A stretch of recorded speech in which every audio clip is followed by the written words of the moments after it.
आज का हमारा टॉपिक है conversion of a galvanometer into an ammeter.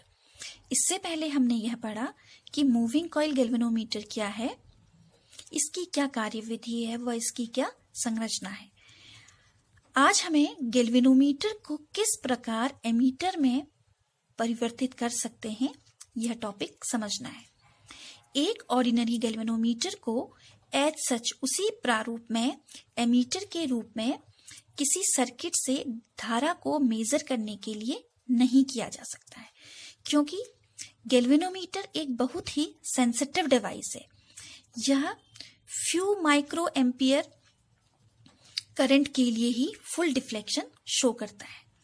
जैसे अगर मैं इसको एक एग्जाम्पल के रूप में, ये केवल एक एग्जाम्पल है, एग्जाम्पल के रूप में देखूं तो माना इस गैल्वेनोमीटर की रेंज है 0 to 1 मिली एम्पियर। इसका अर्थ यह है कि इस गैल्वेनोमीटर के द्वारा 1 मिली एम्पियर के लिए ही फुल डिफ्लेक्शन दिखाया जाता है। और माना इस सर्किट से बहने वाली धारा 2, 3, 4 या कुछ भी मतलब 1 से ज्यादा है, तो यह गैल्वेनोमीटर उस धारा को रीड नहीं कर पाएगा, क्योंकि केवल 1 मिली एम्पियर पर ही इसका फुल डिफ्लेक्शन आ जाएगा।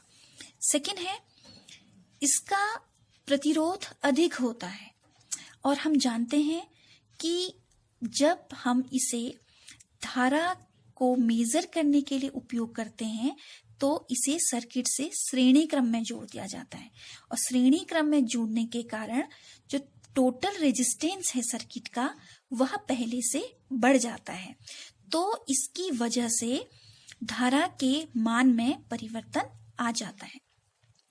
तो अब हम कुछ ऐसा अरेंजमेंट करेंगे कि ये दोनों प्रॉब्लम्स ओवरकम हो जाए। तो उसके लिए हम इस गैल्वेनोमीटर के साथ एक लो रेजिस्टेंस गैल्वेनोमीटर के साथ पैरेलल में जोड़ देंगे। तो किसी भी गैल्वेनोमीटर के साथ यदि पैरेलल में कोई लो रेजिस्टेंस जोड़ा जाता है तो इस प्रकार के अरेंजमेंट को ही एमीटर कहते हैं। इसको इस प्रकार जोड़ने से हमें दो फायदे होते हैं। पहला, जब टोटल करंट यहां से पास हो रहा होता है तो जब तक इस करंट का मान गैल्वेनोमीटर के करंट के इक्वल है तब तक तो कोई प्रॉब्लम नहीं होगी, वो करंट गैल्वेनोमीटर से पास हो जाएगा। लेकिन जब इस करंट का मान गैल्वेनोमीटर के करंट से ज्यादा है तो यहाँ पर यह करंट दो हिस्सों में बटेगा। पहला गैल्वेनोमीटर करंट और दूसरा I माइनस IG मतलब बचा हुआ करंट। यह एक लो रेजिस्टेंस है। लो रेजिस्टेंस होने की वजह से यह मैक्सिमम करंट को अपने थ्रू फ्लो कराएगा। इस प्रकार बगैर किसी प्रॉब्लम के ही हम सर्किट से बहने वाली धारा की वैल्यू को ज्ञात कर सकते हैं। सेकंड, क्योंकि यह शंट रेजिस्टेंस है, मतलब गैल्वेनोमीटर के साथ पैरेलल में जुड़ा हुआ है, तो इसकी वजह से जो इक्विवेलेंट रेजिस्टेंस होगा एमीटर का वह गैल्वेनोमीटर के रेजिस्टेंस से कम हो जाएगा। तो इस तरह से ये दोनों प्रॉब्लम्स ओवरकम हो जाती हैं। अब हमें मैथमेटिकल वे में इसे समझना है। अब हम इस सर्किट को ध्यान से देखते हैं। अगर हम इस सर्किट को ध्यान से देखें तो हमें यह पता चलता है कि यह गैल्वेनोमीटर और यह रेजिस्टेंस दोनों पैरेलल में जुड़े हैं। अर्थात यदि हम धारा के इस रास्ते की बात करें या हम इस रास्ते की बात करें, इन दोनों केसेस में A और B दोनों के बीच में जो विभवांतर उत्पन्न हुआ है, चाहे वो इस रूट के थ्रू उत्पन्न हुआ है चाहे वो इस रूट के थ्रू उत्पन्न हुआ है, विभवांतर की दोनों के लिए बराबर होगा, क्योंकि पैरेलल कॉम्बिनेशन में सर्किट के एंड्स के लिए विभवांतर यानी पोटेंशियल डिफरेंस समान होता है। अब देखिए, इस रास्ते से जो धारा फ्लो कर रही है वो है IG, और माना गैल्वेनोमीटर का रेजिस्टेंस है G। तो इस रूट के थ्रू जो पोटेंशियल डिफरेंस होगा वो होगा, we know that V is equal to IR।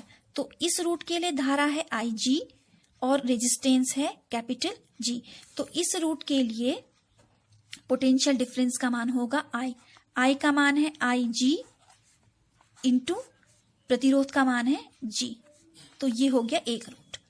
अब हमने देखना है इसके दूसरे रूट के लिए। इस रूट के लिए धारा का मान है I माइनस IG, जबकि रेजिस्टेंस का मान है S, तो पोटेंशियल डिफरेंस का मान होगा I minus IG into S।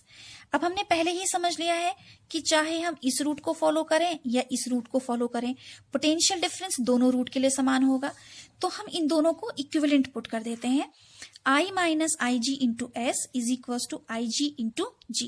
तो यहां से अगर मैं S की वैल्यू को निकालती हूं तो S की वैल्यू आएगी, ये क्वांटिटी यहां से यहां चली जाएगी, IG upon I minus IG into G। अब हमने समझना है कि ये सब चीजें हैं क्या। अगर मैं G की बात करती हूं तो G मैंने देखा है, इसको मैं नाम दिया resistance of the galvanometer. IG ये मैं पहले भी समझा चुकी हूं। IG is the current with which galvanometer gives full scale deflection. Full scale deflection के लिए यह गैल्वेनोमीटर का करंट है। और S मैंने आपको बताया था, S है शंट रेजिस्टेंस की वैल्यू, मतलब वो रेजिस्टेंस जो गैल्वेनोमीटर के साथ समांतर क्रम में जोड़ा जाता है तथा यह एक लो रेजिस्टेंस है। और I माइनस IG है इस शंट रेजिस्टेंस से बहने वाली धारा। सेकेंड, मैंने आपसे कहा था कि अगला काम होगा हमारा इन दोनों के कॉम्बिनेशन से जो नेट इफेक्टिव रेजिस्टेंस बनेगा। देखिए ये दोनों रेजिस्टेंस पैरेलल में जुड़े हैं, तो पैरेलल में जुड़े होने की वजह से जो इफेक्टिव रेजिस्टेंस होगा 1 upon RA is equal to 1 upon G plus 1 upon F। तो हम इसको कैलकुलेट करें, एलसीएम लेके कैलकुलेट करें तो RA की वैल्यू होगी GS upon G plus S।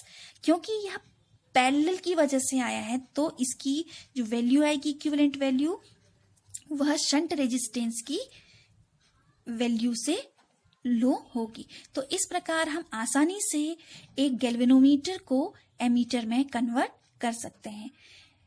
इस टॉपिक से हमें बहुत सी न्यूमेरिकल प्रॉब्लम्स भी करने को दी जाती हैं, जिन्हें हम बाद में डिस्कस करेंगे।